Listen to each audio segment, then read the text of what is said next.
금융감독원은 2조 원이 넘는 거액이 시중은행 두 곳을 통해 중국과 일본으로 넘어간 수상한 외환 거래 사건을 조사하고 있습니다.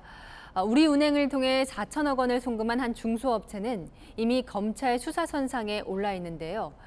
구자준 기자가 금융당국의 조사와 검찰 수사 상황, 그리고 업체의 실체를 추적한 현장 취재 내용을 차례로 보도하겠습니다.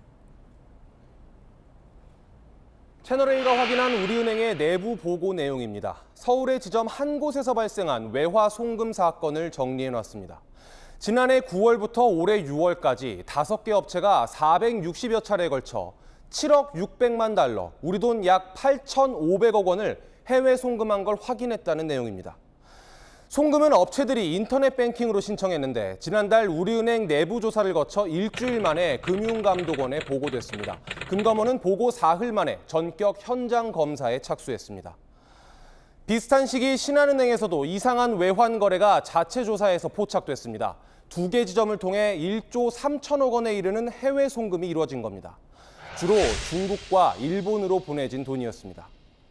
시중은행 두 곳에서 2조 원 넘는 수상한 외환 거래가 포착되자 금감원은 점검 대상을 은행권 전체로 확대했습니다. 이복현 금감원장 지시로 다른 은행에서도 유사한 거래가 있었는지 확인하기 위한 집중 조사에 들어간 겁니다. 금감원 검사가 끝나면 검찰의 대대적인 수사로 이어질 가능성이 높습니다. 이미 검찰이 수사에 착수한 거래도 있습니다. 우리은행 지점을 통해 4천억 원을 수입 대금 명목으로 해외로 보낸 업체를 상대로 대구지검이 수사에 나선 겁니다. 도대체 어떤 회사길래 이런 거액을 해외로 송금한 건지 제가 직접 이 업체를 찾아가 봤습니다.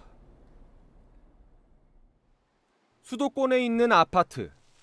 검찰이 이상 해외 송금 사건을 수사하고 있는 A업체의 본사로 등록된 곳입니다.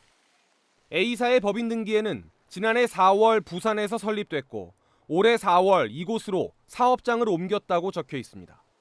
그런데 정작 이 아파트는 평범한 가정집이었고 집주인은 해당 업체 이름조차 처음 들어본다고 했습니다.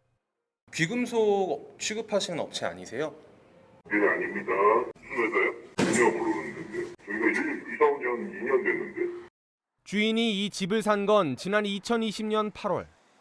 올해 4월 A사의 본사 주소로 등록된 사실을 까맣게 모르고 있었습니다. 이번엔 A사 법인 등기에 있는 대표의 집 주소를 찾아가 봤습니다. 술집과 식당이 밀집한 거리의 상가 건물 지하였습니다. 대표의 자택 주소는 실내 야구와 사격을 하는 게임장인데 영업을 멈춘 지 한참 됐는지 쓰레기와 전선이 널려 있습니다. 출입문 역시 굳게 잠겨 있습니다. 업체 대표에게 온 우편물에는 뽀얗게 먼지가 앉아 있습니다. 건물 관계자는 A사 대표가 지난해까지 이 게임장을 운영했다고 말합니다. 예전에 지하 사장님이셨어요. 게임장 영업을 하셨어요. 지금 폐업하시고 나가셨어요. A사 법인 등기에는 귀금속 도소매업과 무역을 한다고 나와 있습니다. 해당 업체는 4천억 원대 해외 송금은 금괴 등 수입 물품 대금 결제 목적이었다고 주장하는 것으로 전해집니다. 검찰은 이 업체의 실체가 불분명하다고 보고 4천억 원의 주인과 성격, 최종 수령자를 찾아내기 위해 자금을 추적하고 있습니다. 채널A 뉴스 구자준입니다.